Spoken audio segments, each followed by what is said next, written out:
My name is John Smith, 30 years old. I work for a subsidiary of a major corporate group. The working conditions here are dreadful, with many employees breaking down physically and resigning. A strong sense of justice made me approach my boss, Johnson, repeatedly saying the situation needs to be improving. However, this has led to Johnson disliking me and subjecting me to daily harassment. Today, as I was about to leave work and stood up from my desk, Johnson suddenly came over and ordered, "Hey Smith, I need you to rush and prepare the meeting materials for the headquarters before the day is over." I was momentarily bewildered but responded, "I got it," and turned my computer back on. I recalled Johnson seemed to be idling away his time earlier in the day. If he had told me earlier, I could have handled it without working overtime. Why does he always assign work right when I'm about to leave? Even yesterday, as I was about to shut down my computer to leave, he said, "Take care of this," and dumped a load of work on me, resulting in me having to stay late for overtime. All these seem like acts of harassment from Johnson. Eventually, it took long to prepare the materials for the meeting that it was morning by the time I finished. I was at my peak of exhaustion, having worked overtime the day before. After submitting the completed materials on Johnson's desk, I decided to go home briefly to take a shower at least. Before 7 a.m., I found myself in the midst of the morning rush on a packed train, unable to move. If only I had left earlier, I thought, exhausted on the train. Then, I noticed a middle-aged man acting suspiciously a little distance away. On closer inspection, he was smirking and pressing himself against a young woman, probably a college student. The woman, looking frightened, tried to push him away, but she couldn't move due to the crowd. The man, thinking he wouldn't get caught, kept touching her, smirking. The woman was too scared to speak. Although there were many passengers and some noticed, no one seemed to want to get involved. I couldn't just stand by, so I pushed through the crowd, grabbed the man's arm, and confronted him. "What are you doing?" Startled, the man shouted, "It's a misunderstanding. Get off me." I held him down and asked the woman, "Are you okay?" She replied in a scared voice, "Thank you. I'm grateful." At the next station, I got off the train with the man and the woman, but the man suddenly started to struggle and ran away. I chased after him, shouting, "Stop! Don't run!" But he dashed through the ticket gate and disappeared. I couldn't tell where he went due to the crowd. He got away, I said, when a station employee came up and asked what happened. The woman was too shaken to speak, so I explained what I had seen on the train. By then, it took so longer than expected, and it was almost time to go to work instead of returning home. I thought about leaving, but I couldn't just leave the woman alone, so I stayed with her until the end. After a while, her mother arrived, having been contacted by the station staff. Looking at my phone, I saw numerous calls from work. Johnson must be furious. It's all over for me, I thought, feeling hopeless. It was well past the office time, 9 a.m., almost midday. In a rush, I told the station employee, "Sorry, can I leave now?" Just as I was about to go. "Please, I want to thank you. Can I have your contact information?" The woman's mother stopped me. I didn't have time to slowly give my personal number, so I hurriedly handed her my business card, saying, "If there's anything, contact me here," and rushed to the platform.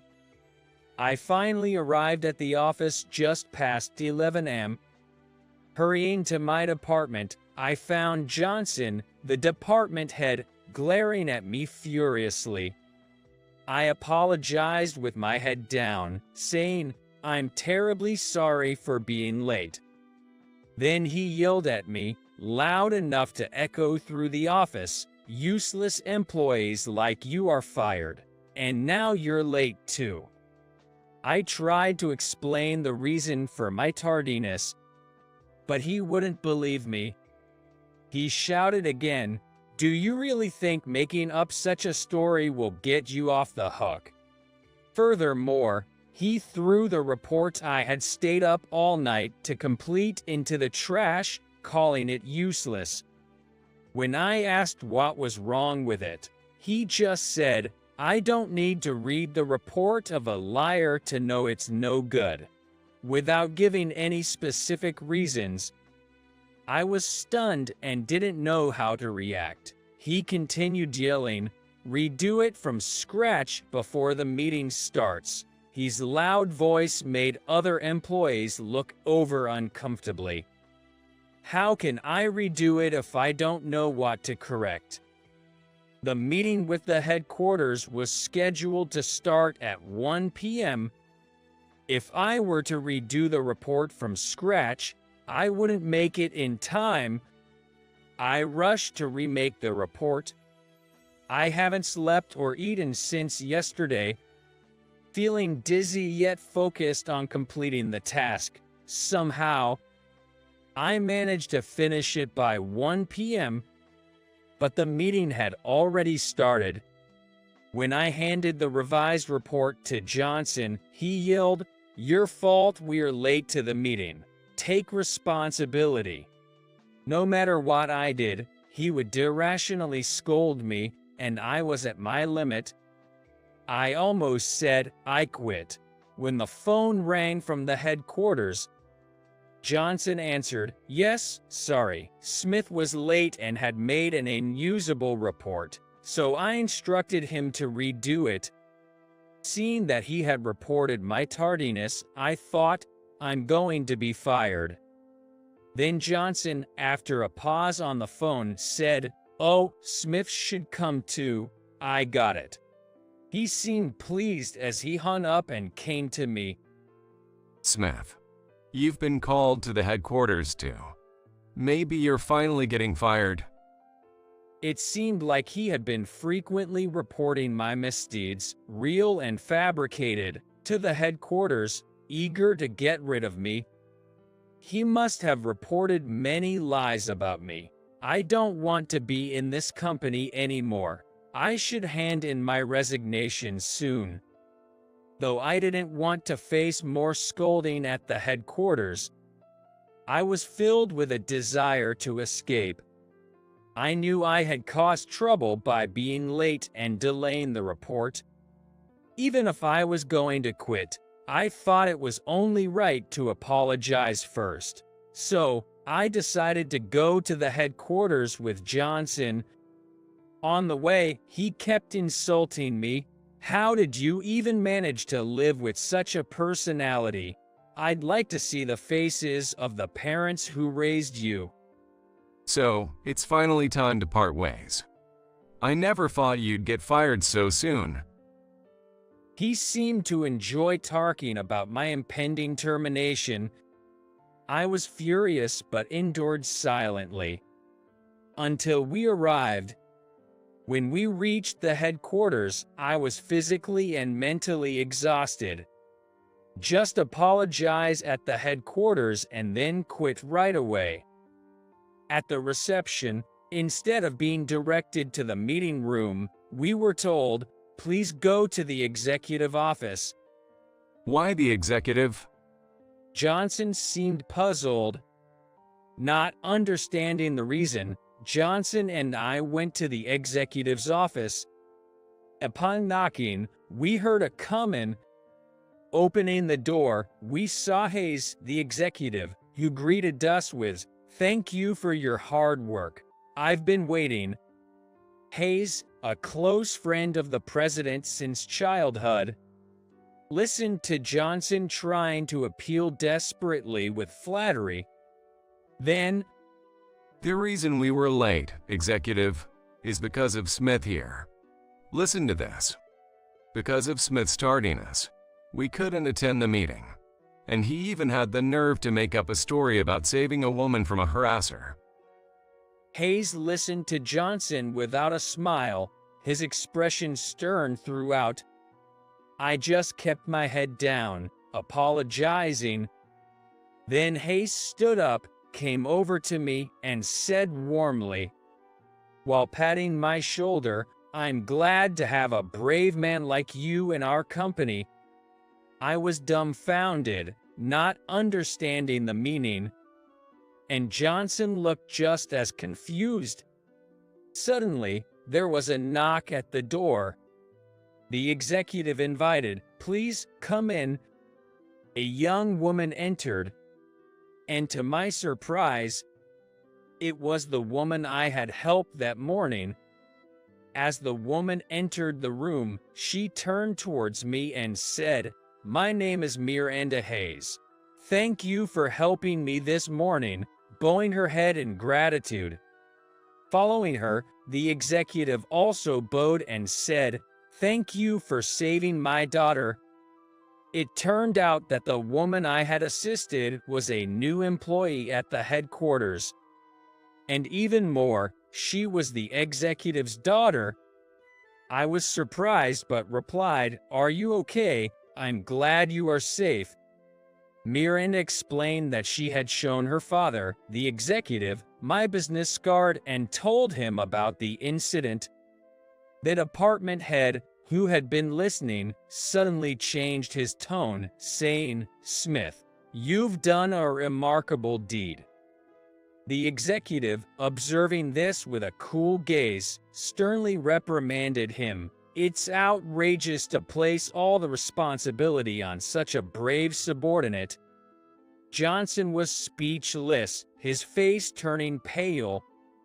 The executive further informed Johnson that various issues like embezzlement and harassment had reached the headquarters' attention and instructed him to attend a separate meeting later. Johnson, looking even more distressed, left the room. After Johnson has left, the executive and Miranda expressed their gratitude to me again. If you'd like, I could arrange for you to work at the headquarters. What do you think? The executive suddenly proposed. I was taken aback by the sudden offer but modestly declined, saying, "I just did what anyone would have done. I haven't done anything special for the company." The executive was visibly surprised by my response. Unsure of what else to say, I apologized. "I'm sorry to decline your generous offer." He then said with a laugh, "Your attitude makes me want you at the headquarters even more." It seemed like he appreciated my attitude. Miranda was smiling beside him. They invited me to a thank you dinner, with Miranda also joining. She added, "I'd really like to thank you," with a smile. Miranda was so beautiful that her gaze made my heart flutter. I bashfully accepted, saying, "Yes, I'd be very pleased." Later, I had dinner with the executive's family after work. On the day of a dinner event, the chosen restaurant was an ultra-luxury one with an opulent exterior, a place I had never been to before. Inside, the decor was lavish, and the dishes served were all exquisite and delicious. The executive made an effort to ease my nerves with friendly conversation, and Miranda's cheerful demeanor made it a delightful experience. The executives seemed to have taken a liking to me as I was invited for dinner several times afterward. As it was ending, Miranda asked me, "Smith, could you please give me your contact information?" "Yes, gladly." We started exchanging emails and soon made plans for dinner, just the two of us. As for Johnson, his numerous misdeeds were exposed, leading to his transfer to a remote location. With him gone, the working environment significantly improved. Now, I'm enjoying prosperous days both in my professional and personal life,